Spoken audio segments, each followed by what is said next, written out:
S ನೋಡಿ, ಸಾಲವನ್ನ ತೆಗೆದುಕೊಳ್ಳಲಾಗಿತ್ತು. ಅದು ಕೂಡ ಹೆಚ್ಚಿನ ಬಡ್ಡಿಗೆ ಸಾಲವನ್ನ ತೆಗೆದುಕೊಂಡಿದ್ದಂಥದ್ದು. ಸಾಲಗಾರರ ಕಿರುಕುಳ ಕೂಡ ಜಾಸ್ತಿ ಆಗ್ತಾ ಇತ್ತು. ಇದೀಗ ಕುಡಿದು ಮೊಬೈಲ್ ಟವರ್ ಅನ್ನ ಏರಿದ್ದಾನೆ ಈ ಭೂಪ. ಸಾಲಗಾರರ ಕಿರುಕುಳ ಜಾಸ್ತಿ ಆಗಿತ್ತು, ಹಾಗಾಗಿ ಕುಡಿದು ಮೊಬೈಲ್ ಟವರ್ ಏರಿದ ಭೂಪ.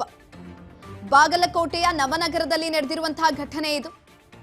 ನವನಗರದ ಸೆಕ್ಟರ್ ನಂಬರ್ 36 ರಲ್ಲಿ ಘಟನೆ ನಡೆದಿದೆ. ಭೀಮು ಬಸಪ್ಪ ವಡ್ಡರ ಟವರ್ ಏರಿರುವ ಭೂಪ. ಸ್ಥಳಕ್ಕೆ ಅಗ್ನಿಶಾಮಕ ದಳ ಸಿಬ್ಬಂದಿ ಡಿವೈಎಸ್ಪಿ ಗಜಾನನ ಸುತಾರ್ ಭೇಟಿಯನ್ನ ಕೊಟ್ಟಿದ್ದಾರೆ. ಟವರ್ ಏರಿದ ವ್ಯಕ್ತಿಯನ್ನ ಮನವೊಲಿಸುವಲ್ಲಿ ಪೊಲೀಸರು ಯಶಸ್ವಿಯಾಗಿದ್ದಾರೆ. ಸಮಸ್ಯೆಯನ್ನ ಬಗೆಹರಿಸುವುದಾಗಿ ಭರವಸೆ ನೀಡಿದ ಹಿನ್ನೆಲೆ ಟವರ್ ಏರಿದ್ದ ಭೂಪ ಭೀಮು ವಡ್ಡರ್ ಇದೀಗ ಕೆಳಗಡೆ ಇಳಿದಿರುವಂಥದ್ದು. ಟವರ್ ಏರಿದ್ದ ವ್ಯಕ್ತಿಯನ್ನ ಕರೆದೊಯ್ದಿದ್ದಾರೆ ಪೊಲೀಸರು.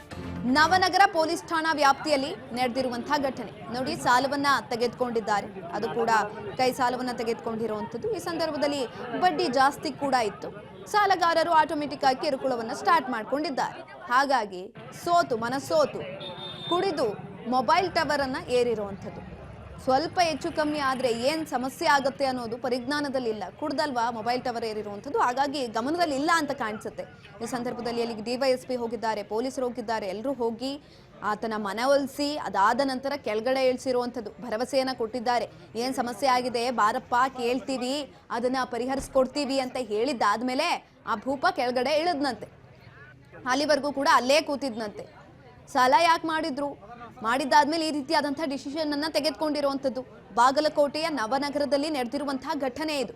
ಅದಾದ ನಂತರ ಯಾವಾಗ ಭೂಪ ಟವರ್ ಅನ್ನ ಇಳಿದಾದ್ಮೇಲೆ ಪೊಲೀಸರು ಆತನನ್ನ ಜೀಪ್ಗೆ ಕರ್ಕೊಂಡು ಹೋಗಿದ್ದಾರೆ.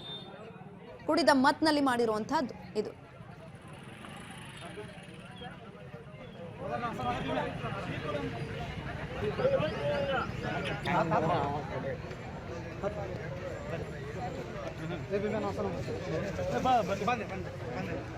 ಬಂದೆ ಸರ್.